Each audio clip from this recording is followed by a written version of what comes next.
श्री लक्ष्मी नारायण भगवान की जय। राधा कृष्ण भगवान की जय। भीष्म जी ने कहा, ब्राह्मण, अब मुझे तालाब, बगीचा, कुआं, बावली, पुष्करणी तथा देव मंदिर की प्रतिष्ठा आदि का विधान बताइए।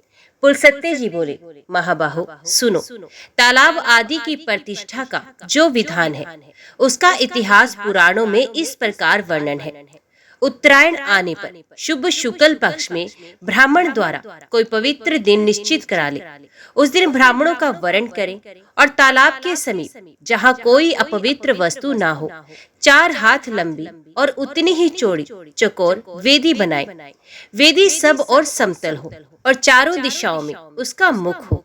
फिर 16 हाथ का मंडप तैयार कराए जिसके चारों ओर एक एक दरवाजा हो।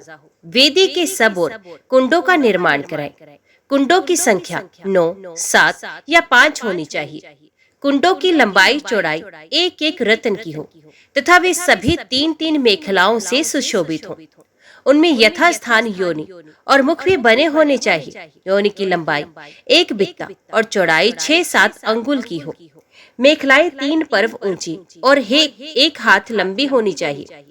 वे चारों ओर से एक समान एक रंग की बनी हो। सबके समीप ध्वजा और पताकाएं लगाई जाए। मंडप के चारों ओर पीपल, गूलर, पाकड़ और बरगद के शाखाओं के दरवाजे बनाए जाए। वहाँ 8 हवता, 8 द्वारपाल तथा 8 जप करने वाले ब्राह्मणों का वरण किया जाए। वे सभी ब्राह्मण वेदों के पारगामी विद्वान होने चाहिए, सब प्रकार के शुभ लक्षणों से संपन्न, मंत्रों के ज्ञाता, जितेंद्रिय, कुलीन, शीलवान एवं श्रेष्ठ ब्राह्मणों को ही इस कार्य में नियुक्त करना चाहिए। प्रत्येक कुंड के पास कलश, यज्ञ सामग्री, निर्मल आसन और दिव्य एवं विस्तृत ताम्र पात्र प्रस्तुत रहे। तदंतर प्रत्येक देवता के लिए नाना प्रकार की बलि, दही, अक्षत आदि उत्तम भक्ष्य पदार्थ उपस्थित करें। विद्वान आचार्य मंत्र पढ़कर उन सामग्रियों के द्वारा पृथ्वी पर सब देवताओं के लिए बलि समर्पण करें और रत्ने के बराबर एक ऊपर यज्ञ स्तंभ स्थापित किया जाए जो किसी दूध वाले वृक्ष की शाखा का बना हुआ हो। ऐश्वर्य चाहने वाले पुरुष को यजमान के शरीर के बराबर ऊंचा यूप स्थापित करना चाहिए। उसके बाद 25 ऋत्विजों का वरण करके उन्हें सोने के आभूषणों से विभूषित करे। सोने के बने कुंडल, बाजूबंद, कड़े, अंगूठी, पवित्री तथा नाना प्रकार के वस्त्र, ये सभी आभूषण प्रत्येक ऋत्विज को बराबर बराबर दे और आचार्य को दूना अर्पण करे। इसके सिवा उन्हें शैया तथा अपने को प्रिय लगने वाली अन्यान्य वस्तु भी प्रदान करें। सोने का बना हुआ कछुआ और मगर, चांदी के मत्स्य और दुधुम, तांबे के केकड़ा और मेढक तथा लोहे के 2 सूंस बनवाकर सबको सोने के पात्र में रखें। इसके बाद यजमान वेदज्ञ विद्वानों की बताई हुई विधि के अनुसार सर्व औषधि मिश्रित जल से स्नान करके श्वेत वस्त्र और श्वेत माला धारण करें। फिर श्वेत चंदन लगाकर पत्नी और पुत्र पौत्रों के साथ पश्चिम द्वार से यज्ञ मंडप में प्रवेश करें। उस समय मांगलिक शब्द होने चाहिए और भेरी आदि बाजे बजने चाहिए। तदंतर विद्वान पुरुष 5 रंग के चूर्णों से मंडल बनाए और उसमें 16 अरों से युक्त चक्र चिन्हित करे। उसके गर्भ में कमल का आकार बनाए। चक्र देखने में सुंदर और चौकोर हो। चारों ओर से गोल होने के साथ ही मध्य भाग में अधिक शोभायमान जान पड़ता हो। उस चक्र को वेदी के ऊपर स्थापित करके उसके चारों ओर प्रत्येक दिशा में मंत्र पाठ पूर्वक गृहों और लोकपालों की स्थापना करें।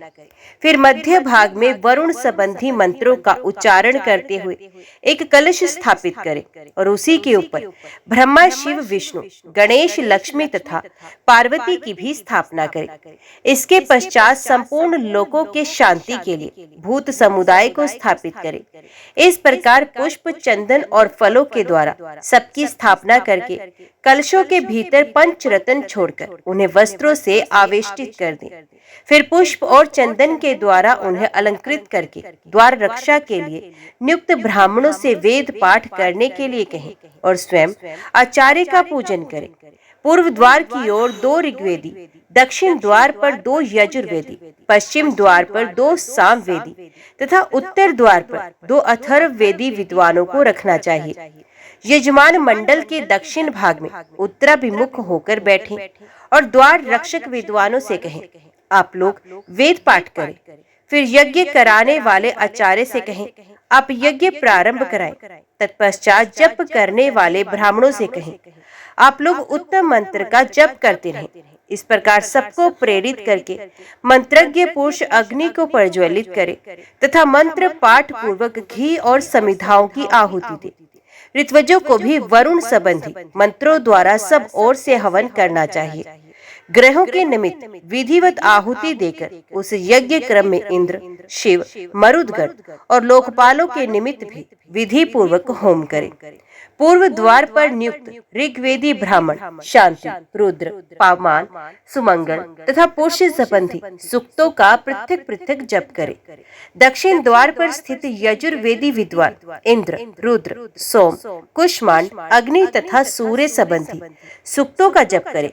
पश्चिम द्वार पर रहने वाले सामवेदी ब्राह्मण वैराज साम, पुरुष सूक्त, सुपर्ण सूक्त, रुद्र संहिता, शिशु सूक्त, पंचनिधन सूक्त, गायत्री सूक्त, ज्येष्ठ साम, व्याम, देव्य साम, भृत साम, रौरव साम, रथंतर साम, गोव्रत, विकीर, रक्षोघन और यम संबंधी सामों का गान करे।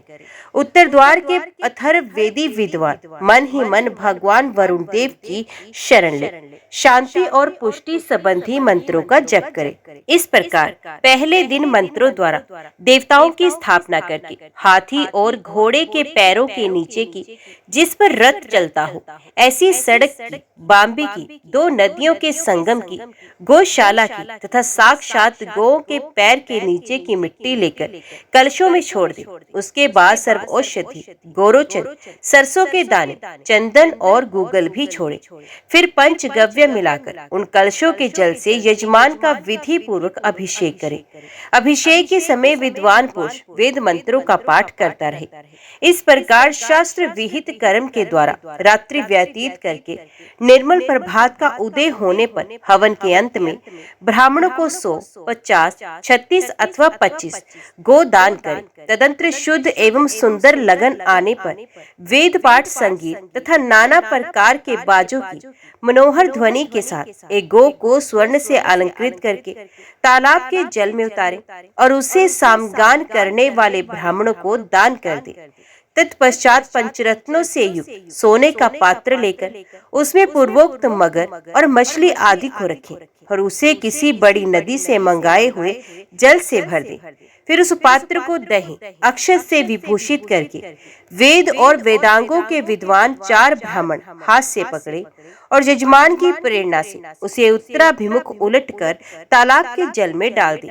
इस प्रकार मंत्रों के द्वारा उसे जल में डालकर पुनः सब लोग यज्ञ मंडप में आ जाए और यजमान सदस्यों की पूजा करके सब और देवताओं के उद्देश्य से बलि अर्पण करें।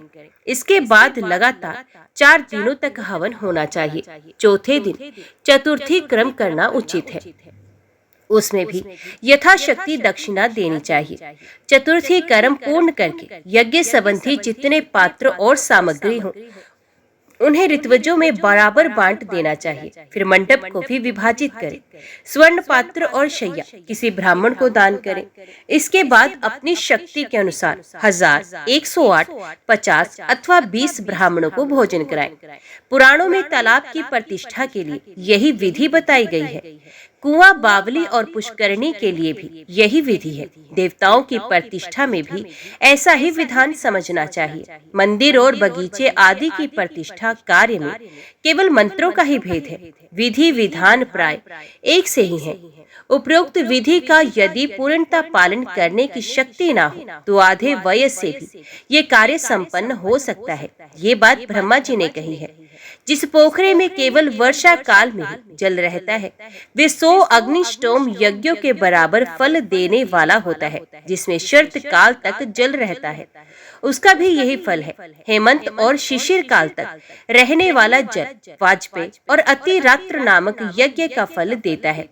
वसंत काल तक टिकने वाले जल को अश्वमेध यज्ञ के समान फलदायक बताया गया है। तथा जो जल ग्रीष्म काल तक मौजूद रहता है वे राजस्व यज्ञ से भी अधिक फल देने वाला होता है। महाराज, जो मनुष्य पृथ्वी पर इन विशेष धर्मों का पालन करता है, विधि पूर्वक कुआं, बावली, पोखरा आदि खुदवाता है तथा मंदिर, बगीचा आदि बनवाता है, ये शुद्ध चित्त होकर ब्रह्मा जी के लोक में जाता है और वहां अनेकों कल्पों तक दिव्य आनंद का अनुभव करता है। दो प्रारब्ध ब्रह्मा जी की आयु तक का वहां तक का सुख भोगने के पश्चात ब्रह्मा जी के साथ ही योग बल से श्री विष्णु के परम पद को प्राप्त होता है। भीष्म जी ने कहा, ब्राह्मण, अब आप मुझे विस्तार के साथ वृक्ष लगाने की यथार्थ विधि बताइए। विद्वानों को किस विधि से वृक्ष लगाने चाहिए? पुलस्त्य जी ने कहा, राजन, बगीचे में वृक्षों के लगाने की विधि मैं तुम्हें बताता हूँ। तालाब की प्रतिष्ठा के विषय में जो विधान बताया गया उसी के समान सारी विधि पूर्ण करके वृक्ष के पौधों को सर्व औषधि मिश्रित जल से सींचे, फिर उनके ऊपर दही और अक्षत छोड़े। उसके बाद उन्हें पुष्प मालाओं से अलंकृत करके वस्त्र में लपेट दे। वहां गूगल का धूप देना श्रेष्ठ माना गया है। वृक्षों को पृथक पृथक ताम्र पात्र में रखकर उन्हें सप्त धान्य से आवृत करे तथा उनके ऊपर वस्त्र और चंदन चढ़ाए। फिर प्रत्येक वृक्ष के पास कलश स्थापन करके उन कलशों की पूजा करे और रात में द्विजातियों द्वारा इंद्रादि लोकपालों तथा वनस्पति का विधिवत अधिवास करे। तदंतर दूध देने वाली एक गौ को लाकर उसे श्वेत वस्त्र ओढ़ाए, उसके मस्तक पर सोने की कलगी लगाए, सींगों को सोने से मढ़ा दे, उसको दोहने के लिए कांसे की दोहनी प्रस्तुत करे। इस प्रकार अत्यंत शोभा संपन्न उस गौ को उत्तराभिमुख खड़ी करके वृक्षों के बीच से छोड़े। तत्पश्चात श्रेष्ठ ब्राह्मण बाजों और मंगल गीतों की ध्वनि के साथ अभिषेक के मंत्र, तीनों वेदों की वरुण संबंधिनी ऋचाएं पढ़ते हुए उक्त कलशों के जल से यजमान का अभिषेक करे। अभिषेक के पश्चात नहाकर यज्ञ करता पुरुष श्वेत वस्त्र धारण करे और अपनी सामर्थ्य के अनुसार गो, सोने के जंजीर, कड़े, अंगूठी, पवित्री, वस्त्र, छया उपयोगी सामान तथा चरण पादुका देकर एकाग्र चित्त वाले संपूर्ण ऋत्वजों का पूजन करे। इसके बाद 4 दिनों तक दूध से अभिषेक तथा घी, जौ और काले तिलों से होम करे। होम में पलाश की लकड़ी उत्तम मानी गई है। वृक्ष आरोपण के पश्चात चौथे दिन विशेष उत्सव करे, उसमें अपनी शक्ति के अनुसार पुनः दक्षिणा दे। जो वस्तु अपने को अधिक प्रिय हो, ईर्ष्या छोड़कर उसका दान करे। आचार्य को दूनी दक्षिणा दे तथा प्रणाम करके यज्ञ की समाप्ति करे। जो विद्वान उपर्युक्त विधि से वृक्ष आरोपण का उत्सव करता है उसकी सारी कामनाएं पूर्ण होती हैं तथा वे अक्षय फल का भागी होता है। राजेंद्र, जो इस प्रकार वृक्ष की प्रतिष्ठा करता है वे जब तक 30,000 इंद्र समाप्त हो जाते हैं तब तक स्वर्गलोक में निवास करता है। उसके शरीर में जितने रोम होते हैं अपने पहले और पीछे की उतनी पीढ़ियों का वे उद्धार कर देता है तथा उसे पुनरावृत्ति से रहित परम सिद्धि प्राप्त होती है। जो मनुष्य प्रतिदिन इस प्रसंग को सुनता या सुनाता है देवी देवताओं द्वारा सम्मानित और ब्रह्मलोक में प्रतिष्ठित होता है। वृक्ष पुत्रहीन पुरुष को पुत्रवान होने का फल देते हैं। इतना ही नहीं, वे अधिदेवता रूप से तीर्थों में जाकर वृक्ष लगाने वाले को पिंड भी देते हैं। अतः भीष्म, तुम यत्न पूर्वक पीपल के वृक्ष लगाओ, वे अकेला ही तुम्हें 1000 पुत्रों का फल देगा। पीपल का पेड़ लगाने से मनुष्य धनी होता है, शोक का नाश करता है, पाकड़ यज्ञ का फल देने वाला बताया गया, नीम का वृक्ष आयु देता है, जामुन कन्या देने वाला कहा गया है, अनार का वृक्ष पत्नी प्रदान करता है, पीपल रोग का नाशक और पलाज ब्रह्म तेज प्रदान करता है। जो मनुष्य बहेड़े का वृक्ष लगाता है वे प्रेत होता है। अंकोल लगाने से वंश की वृद्धि होती है। खैर का वृक्ष लगाने से आरोग्य की प्राप्ति होती है। नीम लगाने वालों पर भगवान सूर्य प्रसन्न होते हैं। बेल के वृक्ष में भगवान शंकर और गुलाब के पेड़ में देवी पार्वती का निवास है। अशोक वृक्ष में अप्सराएं और कुंद मोगरे के पेड़ में श्रेष्ठ गंधर्व निवास करते हैं। बेंत का वृक्ष लुटेरों को भय प्रदान करता है। चंदन और कटहल के वृक्ष पुण्य और लक्ष्मी देते हैं। चंपा का वृक्ष सौभाग्य देता है। ताड़ का वृक्ष संतान का नाश करता है। मोल सीरी से कुल की वृद्धि होती है। नारियल लगाने वाला अनेक स्त्रियों का पति होता है। दाख का पेड़ सर्वांग सुंदरी स्त्री प्रदान करता है। केवड़ा शत्रु का नाश करता है, इसी प्रकार अन्यान्य वृक्ष भी, जिनका यहाँ नाम नहीं लिया गया, यथा योग्य फल प्रदान करती हैं। जो लोग वृक्ष लगाते हैं उन्हें परलोक में प्रतिष्ठा प्राप्त होती है। राजन, इसी प्रकार एक दूसरा व्रत बतलाता हूँ जो समस्त मनोवांछित फलों को देने वाला है। उसका नाम है सौभाग्य शयन। इसे पुराणों के विद्वान ही जानते हैं। पूर्व काल में जब भूलोक, भुवरलोक, स्वरलोक तथा महरलोक आदि संपूर्ण लोक दग्ध हो गए, तब समस्त प्राणियों का सौभाग्य एकत्रित होकर बैकुंठ में, जहाँ भगवान श्री विष्णु के वक्ष स्थल में स्थित हो गया। तदंतर दीर्घ काल के पश्चात जब पुनः सृष्टि रचना का समय आया, तब प्रकृति और पुरुष से युक्त संपूर्ण लोगों के अहंकार से आवृत हो जाने पर श्री ब्रह्मा जी तथा भगवान श्री विष्णु में स्पर्धा जागृत हुई। उस समय एक पीले रंग की भयंकर अग्नि ज्वाला प्रकट हुई। उसे भगवान का वक्ष स्थल तप उठा, जिससे वे सौभाग्य पुंज वहां से गलित हो गया। श्री विष्णु के वक्ष स्थल का वे सौभाग्य अभिरस रूप होकर धरती पर गिरने ही पाया था कि ब्रह्मा जी के बुद्धिमान पुत्र दक्ष ने उसे आकाश में ही रोककर पी लिया। दक्ष के पीते ही वे अद्भुत रूप और लावण्य प्रदान करने वाला सिद्ध हो गया। प्रजापति दक्ष का बल और तेज बहुत बढ़ गया। उनके पीने से बचा हुआ जो अंश पृथ्वी पर गिर पड़ा, वे 8 भागों में बट गया।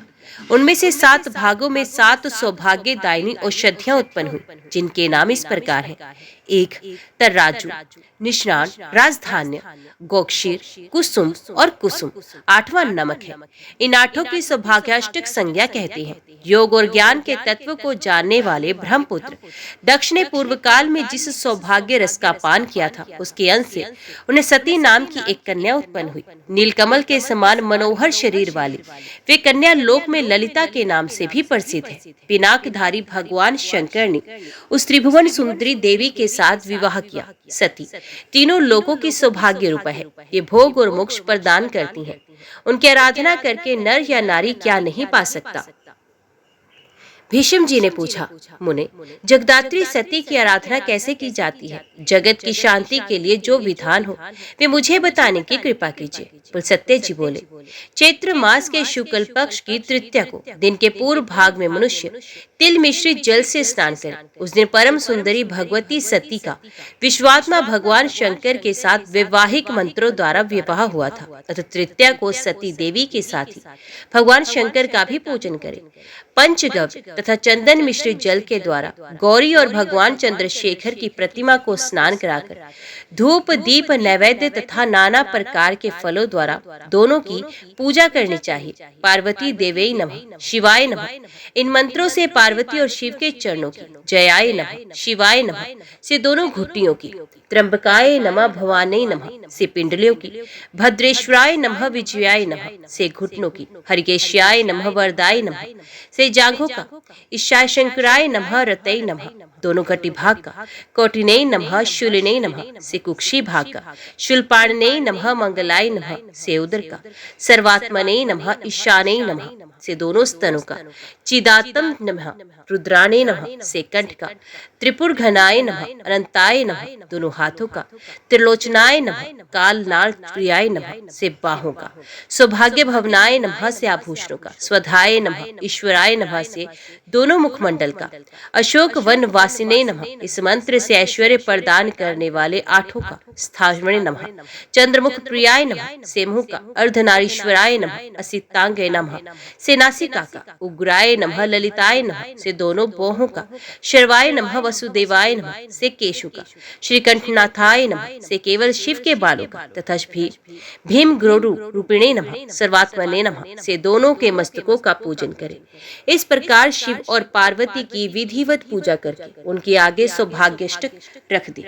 निष्पाप कुसुम, क्षीर, जीरक, तर्राजु, इक्षु, लवण, कुसुम तथा राजधानी, इन 8 वस्तुओं को देने से सौभाग्य की प्राप्ति होती है, इसलिए इन्हें सौभाग्याष्टक संज्ञा है।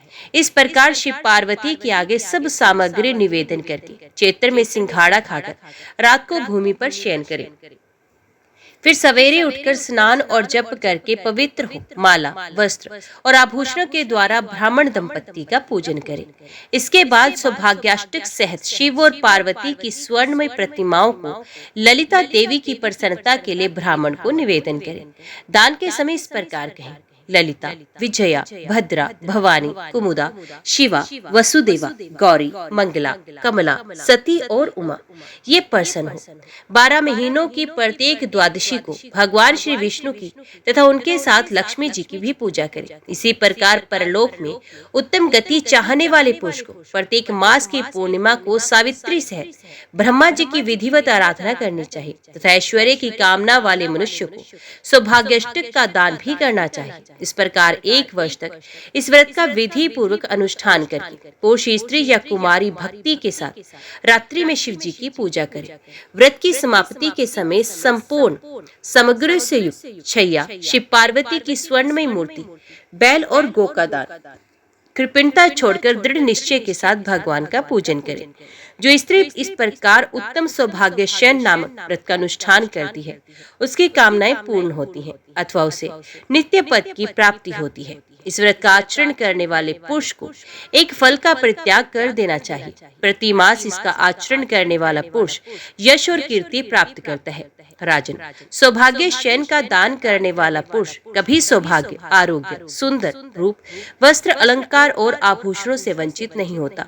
जो 12, 8 या 7 वर्षों तक सौभाग्य शयन व्रत का अनुष्ठान करता है वे ब्रह्मलोक निवासी पुरुषों द्वारा पूजित होकर 10,000 कल्पों तक वहां निवास करता है। इसके बाद वे विष्णु लोक तथा शिवलोक में भी जाता है। जो नारी या कुमारी इस व्रत का पालन करती हैं वे भी ललिता देवी के अनुग्रह से ललित होकर पूर्वोक्त फल को प्राप्त करती हैं। जिस व्रत की कथा का श्रवण करता है अथवा दूसरों को इस करने की सलाह देता है वे भी विद्याधर होकर चिरकाल तक स्वर्गलोक में निवास करता है। पूर्व काल में इस अद्भुत व्रत का अनुष्ठान कामदेव ने, राजा शतधन्वा ने, वरुण देव ने, भगवान सूर्य ने तथा धन के स्वामी कुबेर ने भी किया था। भीष्म जी ने कहा, ब्राह्मण, अब मैं तीर्थों का अद्भुत महात्म्य सुनना चाहता हूँ, जिसे सुनकर मनुष्य संसार बंधन से मुक्त हो जाता है। आप विस्तार के साथ उसका वर्णन कीजिए। पुलसत्य जी बोले, राजन, ऐसे अनेकों पावन तीर्थ हैं जिनका नाम लेने से भी बड़े बड़े पातकों का नाश होता है। तीर्थों का दर्शन करना, उनमें स्नान करना, वहां जाकर बार बार डुबकी लगाना तथा समस्त तीर्थों का स्मरण करना, ये मनोवांछित फल को देने वाले हैं। भीष्म, पर्वत, नदियां, क्षेत्र, आश्रम और मानस आदि सरोवर सभी तीर्थ कहे गए हैं, जिनमें तीर्थ यात्रा के उद्देश्य से जाने वाले पुरुष को पग पग पर अश्वमेध आदि यज्ञों का फल होता है। इसमें तनिक भी संदेह नहीं है। भीष्म जी ने कहा, द्विजश्रेष्ठ, मैं आपसे भगवान श्री विष्णु का चरित्र सुनना चाहता हूँ। सर्व समर्थ एवं सर्वव्यापक श्री विष्णु ने यज्ञ पर्वत पर जा वहाँ अपने चरण रखकर किस दानव का दमन किया था? महामुने, ये सारी बातें मुझे बताइए। पुलसत्य जी बोले, वत्स, तुमने बड़ी उत्तम बात पूछी है, एकाग्रचित होकर सुनो। प्राचीन सतयुग की बात है। बलिष्ठ दानवों ने समूचे स्वर्ग पर अधिकार जमा लिया था। इंद्र सहित संपूर्ण देवताओं को जीतकर उनसे त्रिभुवन का राज्य छीन लिया था। उनमें वाशकरी नाम का दानव सबसे बलवान था। उसने समस्त दानवों को यज्ञ का भोक्ता बना दिया। इससे इंद्र को बड़ा दुख हुआ। वे अपने जीवन से निराश हो चले। उन्होंने सोचा, ब्रह्मा जी के वरदान से दानव राज वाशकरी मेरे तथा संपूर्ण देवताओं के लिए युद्ध में अवध्य हो गए हैं। अतः मैं ब्रह्मलोक में चलकर भगवान ब्रह्मा जी की ही शरण लूंगा। उनके सिवा और कोई मुझे सहारा देने वाला नहीं है। ऐसा विचार कर देवराज इंद्र संपूर्ण देवताओं को साथ ले तुरंत उस स्थान पर गए जहां भगवान ब्रह्मा जी विद्यमान थे। इंद्र बोले, देव, क्या आप हमारी दशा नहीं जानते? अब हमारा जीवन आप कैसे रहेगा? प्रभु, आपके वरदान से दैत्यों ने हमारा सर्वस्व छीन लिया। मैं दुरात्मा वाशकली की सारी करतूतें पहले ही आपको बता चुका हूँ। पितामह, आप ही हमारे पिता हैं। हमारी रक्षा के लिए शीघ्र कोई उपाय कीजिए। संसार से वेद पाठ और यज्ञ यज्ञादि उठ गए हैं। उत्सव और मंगल की बातें जाती रही। सबने अध्ययन करना छोड़ दिया। दंड नीति भी उठा दी गई। इन सब कारणों से संसार के प्राणी किसी तरह सांस मात्र ले रहे हैं। जगत पीड़ा ग्रस्त हो तो था ही, अब और भी कष्टतर दशा को पहुंच गया है। इतने समय में हम लोगों को बड़ी गलानी उठानी पड़ी है। ब्रह्मा जी ने कहा, देवराज, मैं जानता हूँ वाशकली बड़ा नीच है और वरदान पाकर घमंड से भर गया है। यद्यपि तुम लोगों के लिए वे अजय है, तथापि मैं समझता हूँ भगवान श्री विष्णु उसे अवश्य ठीक कर देंगे। पुलसत्य जी कहते हैं, उस समय ब्रह्मा जी समाधि में स्थित हो गए। उनके चिंतन करने पर ध्यान मात्र से चतुर्भुज भगवान श्री विष्णु थोड़े ही समय में सबके देखते देखते वहां आ गए। भगवान श्री विष्णु बोले, ब्राह्मण, इस ध्यान को छोड़ो। जिसके लिए तुम ध्यान करते हो वही मैं साक्षात तुम्हारे पास आ गया हूँ। ब्रह्मा जी ने कहा, स्वामी ने यहाँ आकर मुझे दर्शन दिया, ये बहुत बड़ी कृपा हुई।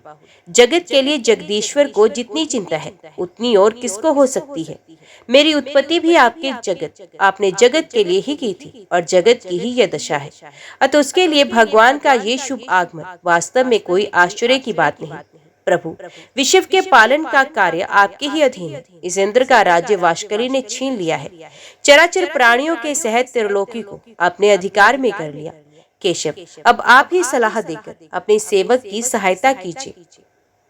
भगवान श्री वसुदेव ने कहा, ब्राह्मण, तुम्हारे वरदान से वे दानव इस समय अवध्य है, तथापि उसे बुद्धि के द्वारा बंधन में डालकर परास्त किया जा सकता है। मैं दानवों का विनाश करने के लिए वामन रूप धारण करूंगा। ये इंद्र मेरे साथ वाशकली के घर चले और वहां पहुंचकर मेरे लिए इस प्रकार वर की याचना करें। राजिस बोने ब्राह्मण के लिए 3 पग भूमि का दान कीजिए। महाभाग, इनके लिए मैं आपसे याचना करता हूँ। ऐसा कहने पर वे दानवराज अपना प्राण तक दे सकता है। पितामह, उस दानव का दान स्वीकार करके पहले उसे राज्य से वंचित करूंगा, फिर उसे बांधकर पाताल का निवासी बनाऊंगा। यो कहकर भगवान श्री विष्णु अंतर्ध्यान हो गए। तदंतर कार्य साधन के अनुकूल समय आने पर संपूर्ण प्राणियों पर दया करने वाले देवाधिदेव भगवान ने देवताओं का हित करने के लिए अदिति का पुत्र होने का विचार किया। भगवान ने जिस दिन गर्भ में प्रवेश किया उस दिन स्वच्छ वायु चल रही थी। संपूर्ण प्राणी बिना किसी उपद्रव के अपने अपने इच्छित पदार्थ प्राप्त करने लगे। वृक्षों से फूलों की वर्षा होने लगी। समस्त दिशाएं निर्मल हो गई तथा सभी मनुष्य सत्य परायण हो गए। देवी अदिति ने 1000 दिव्य वर्ष तक भगवान को गर्भ में धारण किया। इसके बाद वे भूत भावन प्रभु वामन रूप में प्रकट हुए। उनके अवतार लेते ही नदियों का जल स्वच्छ हो गया, वायु सुगंध बिखेरने लगी। उस तेजस्वी पुत्र के प्रकट होने से महर्षि कश्यप को भी बड़ा आनंद हुआ। तीनों लोकों में निवास करने वाले समस्त प्राणियों के मन में अपूर्व उत्साह भर गया। भगवान जनार्दन का प्रादुर्भाव होते ही स्वर्गलोक में नगारे बज उठे। अत्यंत हर्ष उल्लास के कारण त्रिलोकी के मोह और दुख नष्ट हो गए। गंधर्वों ने अत्यंत उच्च स्वर से संगीत आरंभ किया। कोई ऊंचे स्वर से भगवान की जय जयकार करने लगे, कोई अत्यंत हर्ष में भरकर जोर जोर से गर्जना करते हुए बारंबार भगवान को साधुवाद देने लगे, तथा कुछ लोग जन्म भय बुढ़ापा और मृत्यु से छुटकारा पाने के लिए उनका ध्यान करने लगे। इस प्रकार ये संपूर्ण जगत सबोर से अत्यंत प्रसन्न हो उठा। देवता लोग मन ही मन विचार करने लगे, ये साक्षात परमात्मा श्री विष्णु है। ब्रह्मा जी के अनुरोध से जगत की रक्षा के लिए इन जगदीश्वर ने छोटा सा शरीर धारण किया है। यही ब्रह्मा, यही विष्णु और यही महेश्वर है। देवता, यज्ञ और स्वर्ग सब कुछ यही है, इसमें तनिक भी संदेह नहीं। ये संपूर्ण चराचर जगत भगवान श्री विष्णु से ही व्याप्त है। ये एक होते हुए भी पृथक शरीर धारण करके ब्रह्मा के नाम से विख्यात है। जिस प्रकार बहुत से रंगों वाली वस्तुओं का सानिध्य होने पर स्फटिक मणि विचित्र सी प्रतीत होने लगती है, वैसे ही माया में गुणों के संसर्ग से स्वयंभू परमात्मा की नाना रूपों में प्रतीति होती है। जैसे एक ही गार्हपत्य आदि दक्षिण अग्नि तथा आहवन यज्ञ आदि भिन्न भिन्न संज्ञाओं को प्राप्त होती है, उसी प्रकार ये एक ही श्री विष्णु ब्रह्मा आदि अनेक नाम एवं रूपों में उपलब्ध होते हैं। ये भगवान सब तरह से देवताओं का कार्य सिद्ध करेंगे। शुद्ध चित्त वाले देवगण जब इस प्रकार सोच रहे थे, उसी समय भगवान वामन इंद्र के साथ वाशकली के घर गए। उन्होंने दूर से ही वाशकली की नगरी को देखा, जो परकोटे से घिरी थी। सब प्रकार के रत्नों से सजे हुए ऊंचे ऊंचे सफेद महल, जो आकाशचारी प्राणियों के लिए भी अगम्य थे, उस पुरी की शोभा बढ़ा रहे थे। नगर की सड़कें बड़ी ही सुंदर एवं क्रमबद्ध बनाई गई थी। कोई ऐसा पुष्प नहीं, ऐसी विद्या नहीं, ऐसा शिल्प नहीं तथा ऐसी कला नहीं जो वाशकली की नगरी में मौजूद न रही हो। वहीं रहकर दानवराज वाशकली चराचर प्राणियों सहित समस्त त्रिलोकी का पालन करता था। वे धर्म का ज्ञाता, कृतज्ञ, सत्यवादी और जितेंद्रिय था। सभी प्राणी उससे सुगमता पूर्वक मिल सकते थे। न्याय अन्याय का निर्णय करने में उसकी बुद्धि बड़ी ही कुशल थी। वे ब्राह्मणों का भक्त, शरणागतों का रक्षक तथा दीन और अनाथों पर दया करने वाला था। मंत्र शक्ति, प्रभु शक्ति और उत्साह शक्ति, इन तीनों शक्तियों से वे संपन्न था। संधि, विग्रह, ज्ञान, आसन, द्वैधी भाव और समाश्रय, राजनीति के इन 6 गुणों का अवसर के अनुकूल उपयोग करने में उसका सदा उत्साह रहता था। वे सबसे मुस्कुराकर बात करता था। वेद और वेदांगों के तत्व का उसे पूर्ण ज्ञान था। वे यज्ञों का अनुष्ठान करने वाला, तपस्या परायण, उदार, सुशील, संयमी, प्राणियों की हिंसा से विरत, माननीय पुरुषों को आदर देने वाला, शुद्ध हृदय, प्रसन्नमुख, पूजनीय पुरुषों का पूजन करने वाला, संपूर्ण विषयों का ज्ञाता, दुर्दमनीय, सौभाग्यशाली, देखने में सुंदर, अन्न का बहुत बड़ा संग्रह रखने वाला, बड़ा धनी और बड़ा ही दानी था। वे धर्म, अर्थ और काम तीनों के साधन में संलग्न रहता था। वाशकली त्रिलोकी का एक श्रेष्ठ पुरुष था।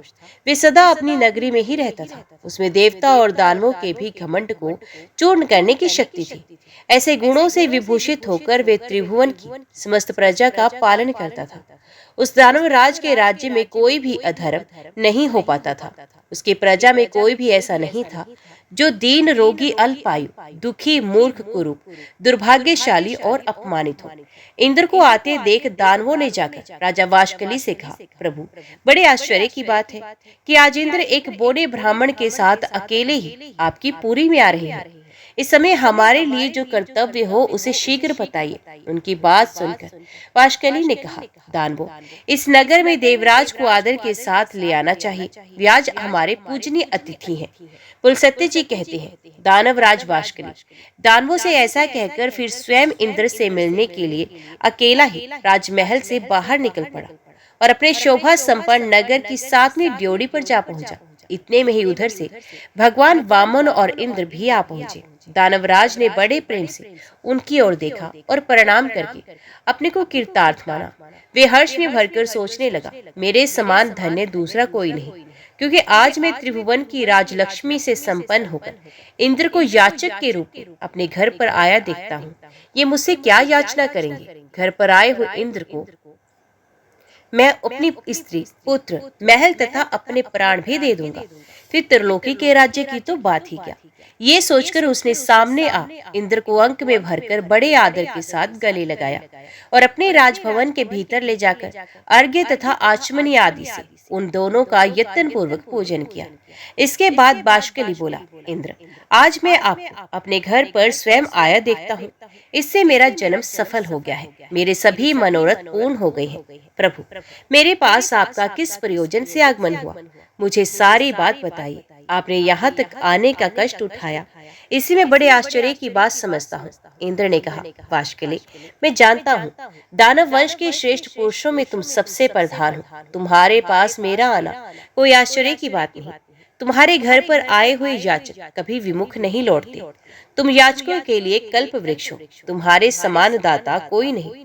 तुम प्रभा में सूर्य के समान हो, गंभीरता में सागर की समानता करते हो। क्षमाशीलता के कारण तुम्हारी पृथ्वी के साथ तुलना की जाती है। ये ब्राह्मण देवता वामन कश्यप जी के उत्तम कुल में उत्पन्न हुए हैं। इन्होंने मुझसे 3 पग भूमि के लिए याचना की, किंतु वाशकली, मेरा त्रिभुवन का राज्य तो तुमने पराक्रम करके छीन लिया है। अब मैं निराधार और निर्धन हूँ। इन्हें देने के लिए मेरे पास कोई भूमि नहीं, इसलिए तुमसे याचना करता हूँ। याचक मैं नहीं, ये है।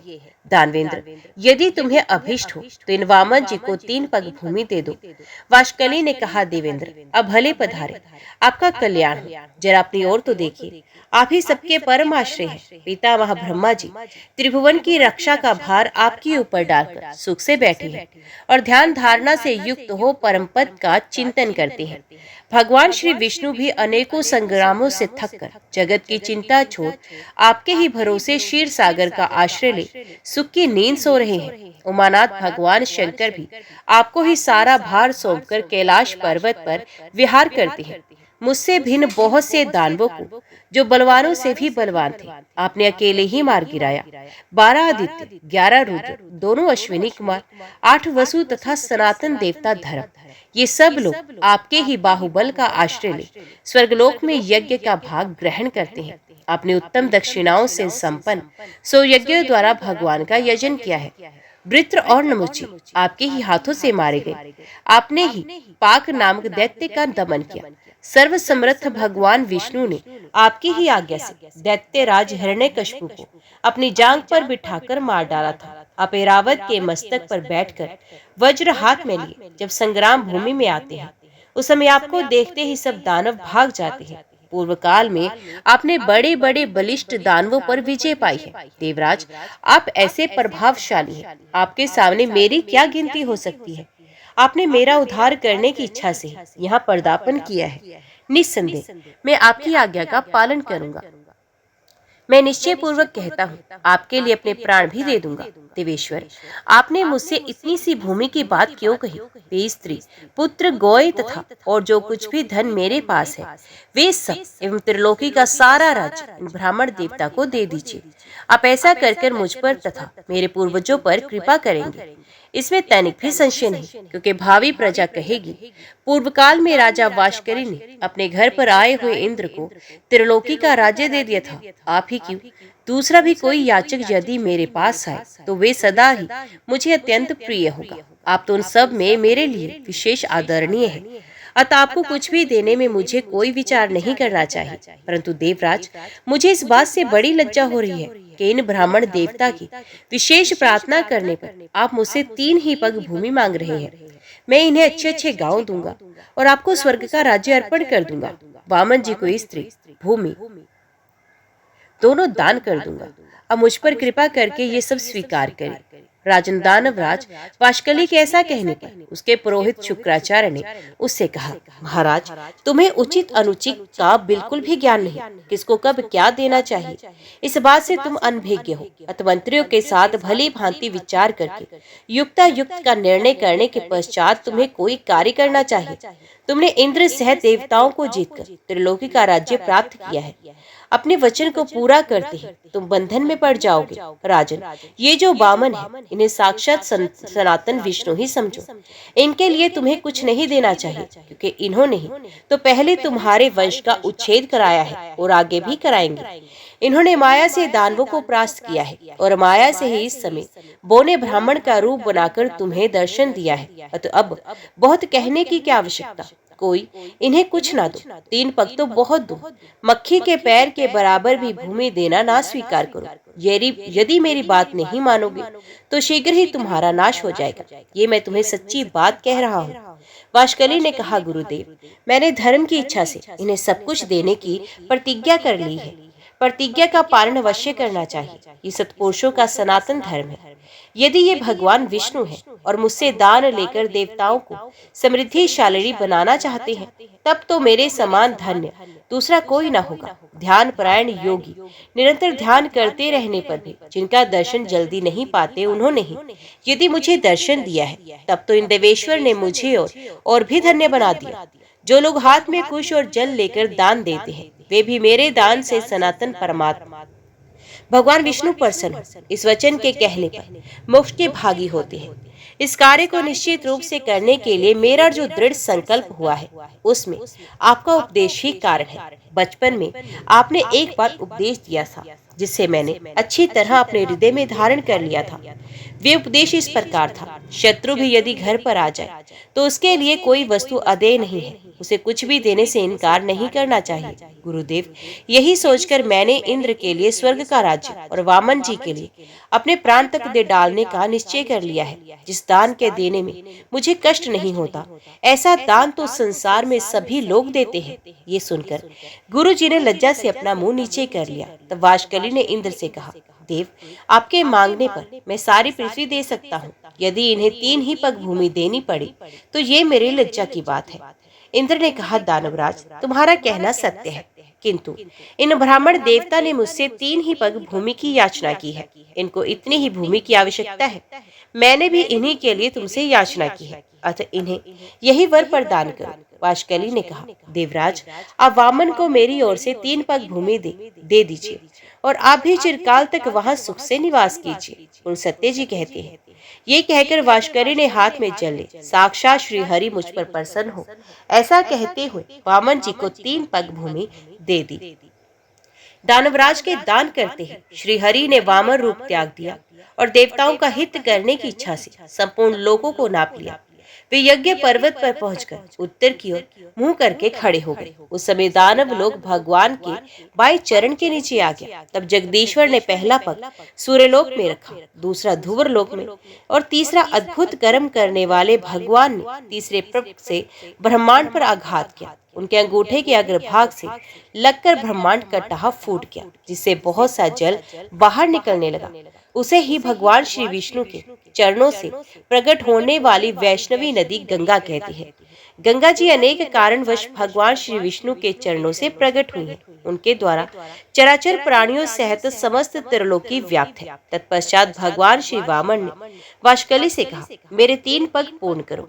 वाशकली ने कहा, भगवान, आपने पूर्व काल में जितनी बड़ी पृथ्वी बनाई उसमें से मैंने कुछ भी छिपाया नहीं। पृथ्वी छोटी है और आप महान हैं, मुझ में सृष्टि उत्पन्न करने की शक्ति नहीं।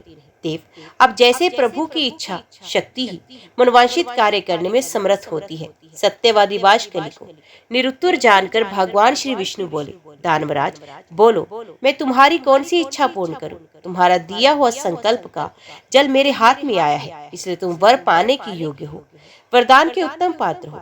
तुम्हें जिस वस्तु की इच्छा हो मांगो, मैं उसे अवश्य दूंगा। वाशकली ने कहा, देवेश्वर, मैं आपकी भक्ति चाहता हूँ। मेरी मृत्यु भी आपके ही हाथ से हो, जिससे मुझे आपके परम धाम श्वेतद्वीप की प्राप्ति हो, जो तपस्वियों के लिए भी दुर्लभ है। वाशकली के ऐसा कहने पर भगवान श्री विष्णु ने कहा, तुम एक कल्प तक ठहरे रहो। जिस समय वराह रूप धारण करके मैं रसातल में प्रवेश करूंगा, उसी समय तुम्हारा वध करूंगा। इससे तुम मेरे रूप में लीन हो जाओगे। भगवान के ऐसे वचन सुनकर वे दानव उनके सामने से चला गया। भगवान भी उससे त्रिलोकी का राज्य छीनकर अंतर्ध्यान हो गए। वाशकली पाताल लोक का निवासी होकर सुख पूर्वक रहने लगा। बुद्धिमान इंद्र तीनों लोकों का पालन करने लगे। ये जगत गुरु भगवान श्री विष्णु के वामन अवतार का वर्णन है। इसमें श्री गंगा जी के प्रादुर्भाव की कथा भी आ गई है। ये प्रसंग सब पापों का नाश करने वाला है। ये मैंने श्री विष्णु के 3 पगों का इतिहास बताया है, जिसे सुनकर मनुष्य संसार में संपूर्ण पापों से मुक्त हो जाता है। श्री विष्णु के पगों का दर्शन कर लेने पर उसके दुष्स्वप्न, दुश्चिंता और घोर पाप शीघ्र नष्ट होते हैं। पापी मनुष्य प्रत्येक युग में यज्ञ पर्वत पर स्थित श्री विष्णु के चरणों का दर्शन करके पाप से छुटकारा पा जाते हैं। भीषम, जो मनुष्य मौन होकर यज्ञ पर्वत पर चढ़ता है अथवा 3 पुष्करों की यात्रा करता है, उसे अश्वमेध यज्ञों का फल मिलता है। वे सब पापों से मुक्त हो मृत्यु के पश्चात श्री विष्णु के धाम में जाता है। भीष्म जी बोले, भगवान, ये तो बड़े आश्चर्य की बात है कि वामन जी के द्वारा दानव राज वाशकली बंधन में डाल दिए गए। मैंने तो श्रेष्ठ ब्राह्मणों के मुख से ऐसी कथा सुन रखी है कि भगवान ने वामन रूप धारण करके राजा बलि को बांधा था और विरोचन कुमार बलि आज तक पाताल लोक में मौजूद है। अतः आप मुझसे बलि के बांधे जाने की कथा का वर्णन कीजिए। पुलसत्य जी बोले, राजन, मैं तुम्हें सब बातें बताता हूँ, सुनो। पहली बार की कथा तो तुमने सुन ही चुके हो। दूसरी बार वर्तमान वैवस्वत मनवंतर में भी भगवान श्री विष्णु ने त्रिलोकी को अपने चरणों से नापा था। उस समय उन देवादिदेव ने अकेले ही यज्ञ में जाकर राजा बलि को बांधा और भूमि को नापा था। उस अवसर पर भगवान का पुण्य वामन अवतार हुआ था तथा पुण्य उन्होंने त्रिविक्रम रूप धारण किया था। वे पहले वामन होकर फिर अवामन विराट हो गए। ओम नमो भगवते वासुदेवाय नमः। जय श्री राधे कृष्णा। आज की वीडियो में इतना ही। उम्मीद करती हूँ वीडियो आपको पसंद आई होगी। वीडियो पसंद आई हो तो वीडियो को लाइक और चैनल को सब्सक्राइब जरूर कीजिएगा। जय श्री हरि लिखकर कमेंट बॉक्स में अपनी हाजिरी और अपने सुझाव देना ना भूलेगा। तो मिलते हैं अगली कथा अगली वीडियो के साथ। तब तक के लिए देखते व सुनते रहिए। जय मां कंचन, जय माता दी।